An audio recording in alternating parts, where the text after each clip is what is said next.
Assalamualaikum warahmatullahi wabarakatuh. Perkenalkan, nama saya Giri Umbara Fudail, mahasiswa Teknik Informatika Universitas Indraprastha PGRI dengan NPM 2018 435791113. Di sini saya akan mensimulasikan sebuah aplikasi yang telah dibuat dalam rangka memenuhi tugas akhir dengan judul Perancangan Sistem Informasi Inventory toko Twitter berbasis Java pada CV Zovala Second. Pertama-tama, ini adalah halaman awal, halaman untuk login. Di sini kita harus menginput username dan password yang terdaftar pada database.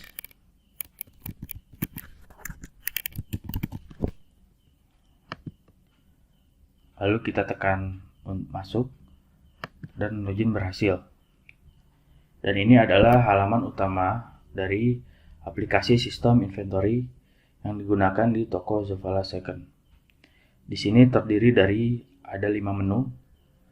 5 menu utama yaitu master, transaksi, laporan, help, dan file. Untuk menu master terdiri dari 4 submenu yaitu supplier, sales, data barang, dan data barang akhir. Untuk menu transaksi terdiri dari submenu barang masuk, barang keluar, dan pengembalian barang akhir. Untuk menu laporan terdiri dari submenu transaksi. Untuk menu help adalah petunjuk dan about yang juga saya lampirkan di DVD Airway. Dan untuk file adalah menu untuk keluar dari aplikasi. Kita akan mencoba membuka masing-masing submenu dan mencoba untuk melakukan penginputan, ubah, dan hapus. Yang pertama ini adalah ketika kita masuk submenu data supplier. Di sini adalah form yang terdiri dari ID supplier, nama supplier, nomor telepon, dan alamat. Di sini saya akan mencoba menambah data supplier.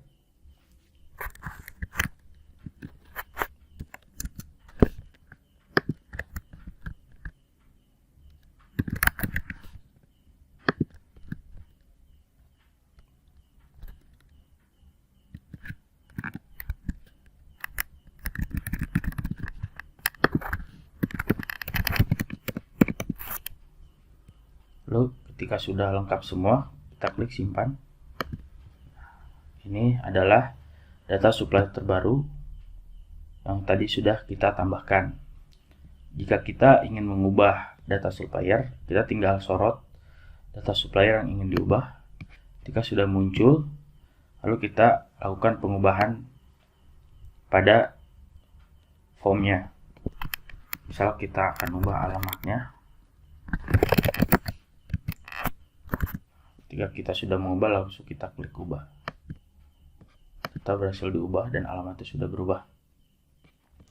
Lalu untuk menghapus, kita tinggal sorot lagi, akan dihapus. Lalu kita klik hapus. Data berhasil, dan ini sudah hilang data supplier yang tadi dihapus. Selanjutnya kita akan membuka submenu sales. Nah, ini adalah berisi data-data sales yang menjadi rekanan dari toko Zovala Second. Adapun formnya adalah yang harus diinput ID sales, nama sales, nomor telepon, dan alamat. Ini kita coba input.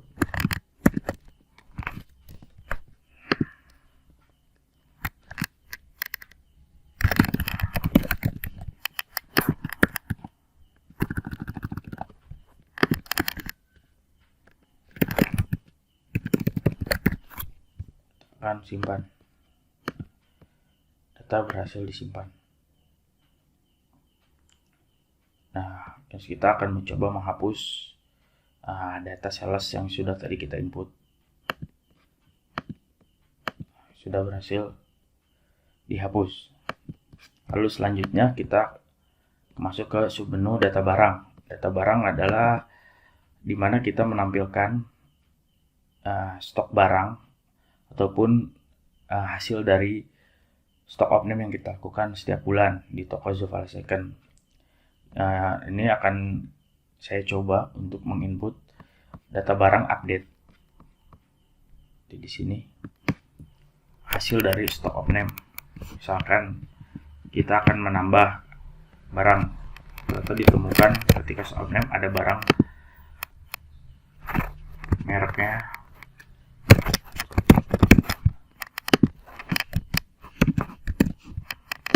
jenisnya itu ada 3 untuk sweater, crewneck, hoodie, dan v-neck. Satuannya ini PCS dan harga barangnya kita tulis, lalu kita akan simpan. Barang berhasil disimpan. Jika kita ingin mengubah, kita bisa ubah. Kita sorot data mana yang akan diubah, lalu kita langsung ubah di inputannya. Misalkan kita akan ubah stoknya menjadi 15, kita ubah. Jika kita ingin menghapus, kita tinggal hapus.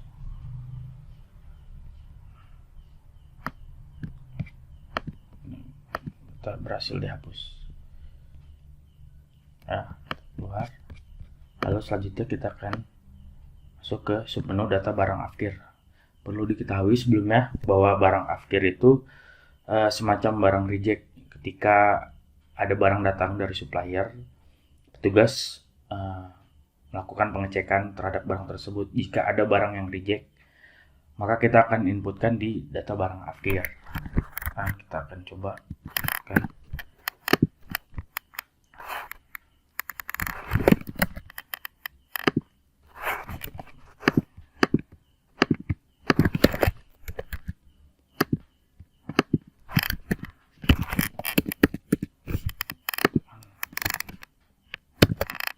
masukkan keterangan afkir ya, rejectnya seperti apa, entah itu bolong atau ada bercak ataupun robek. Kita akan simpan. Muncullah tadi yang akan kita masukkan ke data barang afkir. Juga ada menu ubah dan hapus yang tata caranya seperti submenu lainnya. Kita tinggal sorot dan kita lakukan pengubahan di inputannya, lalu kita klik ubah, dan begitu juga untuk hapus. Sekarang kita masuk ke menu transaksi yang terdiri dari submenu barang masuk, barang keluar, dan pengembalian barang afkir. Kita akan coba ke barang masuk. Ini kita lakukan penginputan ketika ada barang datang dari supplier. Kita akan coba misal di supplier ya, kita cari di inputan yang sudah kita input, misalkan dari sini 01. Dia akan otomatis mengisi form lainnya ketika kita memasukkan dari supplier. Begitu juga pada barang, di mana database ada di data barang. Kita tinggal mencari, sorot data barang tersebut. Misalkan kita sorot ini.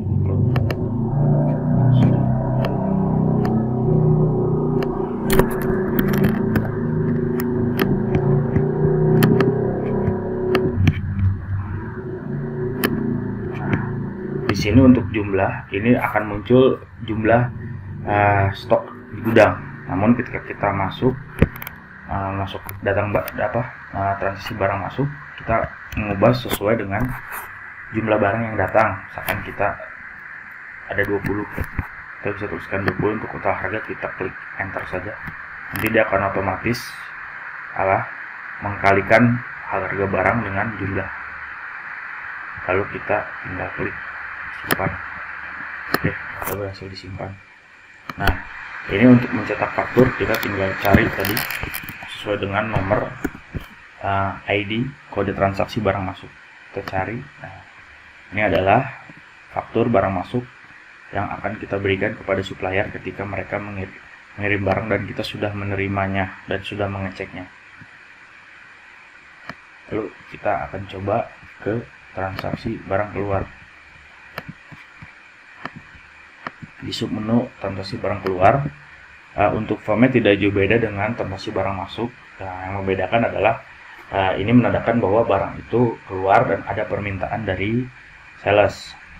Kita akan coba size-nya sesuai dengan data sales yang tadi kita input. Ini akan terotomatis. Nah, untuk kode barang ini datanya sudah update sesuai dengan transaksi masuk yang sudah kita input sebelumnya. Misalkan tadi kita inputkan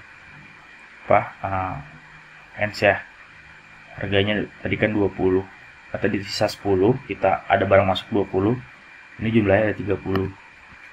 Misalkan ada permintaan sekitar 25. Ini total harga, kita tinggal klik enter saja, nanti akan otomatis mengkalikan harga barang dengan jumlah. Ini kita simpan atau berhasil disimpan. Lalu kita akan mencoba mencetak faktur. Ada. Nah, ini dia faktur keluarnya. Ini akan kita berikan ketika barang sudah kita keluarkan dan kita sudah berikan kepada sales. Lalu kita berikan juga faktur transaksi barang keluar sebagai tanda terima. Oke, selanjutnya kita akan mencoba masuk ke submenu pengembalian barang akhir. Nah, pengembalian barang akhir ini ketika tadi ada barang akhir yang sudah kita input dan kita harus melakukan pengembalian barang tersebut ke supplier. Nah, kita input di pengembalian barang akhir, misalkan di kode.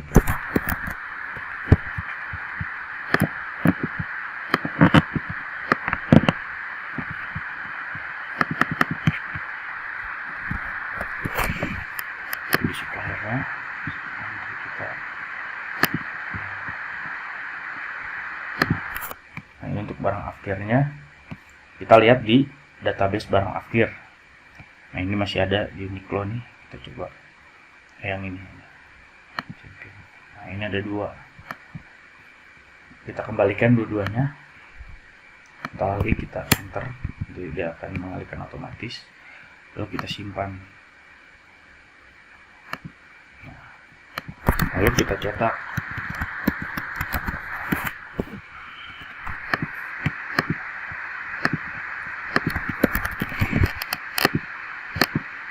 Adalah faktur pengembalian barang akhir yang kita berikan kepada supplier ketika kita sudah mengembalikan barang akhir keluar.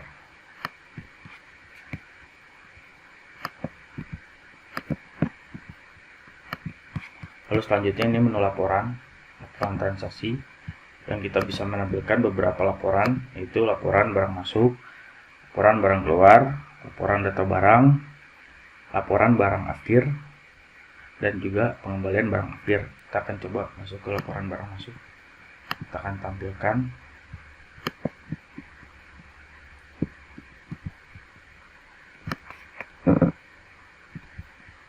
Kita coba cetak.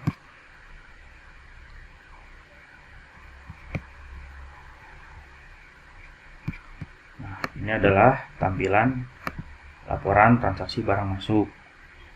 Biasanya untuk di toko Zocala Second ini akan dikeluarkan tiap minggu atau tiap bulan. Seperti ini tampilannya. Ada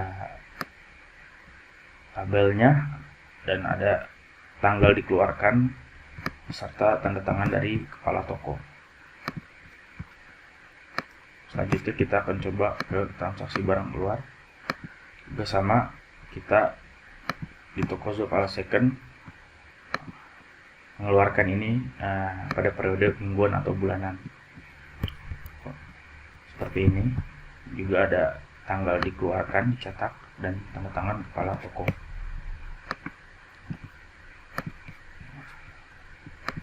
Selanjutnya untuk data barang. Data barang ini merupakan laporan update data barang yang ada di gudang. Nah, di sini kita bisa lihat barang-barang apa saja dan berapa jenis apa saja dan berapakah nilai harga barangnya. Nanti juga dikeluarkan oleh kepala toko, ditandatangan kepala toko pada periode mingguan atau bulanan. Namun lebih sering ke bulanan karena sambil dilakukan stock up name. Selanjutnya untuk data barang afkir, ini menampilkan data barang afkir dari supplier dan beserta keterangannya. Apa saja sih barang afkirnya? Nah, ini stok ini dinolkan karena ketika barang afkirnya sudah dikembalikan dan sudah tidak ada barang afkir. Namun tetap dicatat sebagai laporan, sebagai informasi bagi pemilik toko bahwa dari supplier tertentu pernah mengirim barang afkir, bisa menjadi referensi bagi pemilik toko untuk melanjutkan kerjasama dengan para supplier. Seperti itu. Selanjutnya pengembalian barang afkir akan tampilkan untuk barang-barang yang afkir dan sudah dikembalikan. Nah, ini kita juga biasa mencetak dalam periode bulanan untuk laporan pengembalian barang afkir tersebut. Seperti ini. Ya. Dan mungkin itu yang bisa saya simulasikan terkait aplikasi sistem inventory yang ada di toko Zofala Second. Kurang lebihnya mohon maaf. Assalamualaikum warahmatullahi wabarakatuh.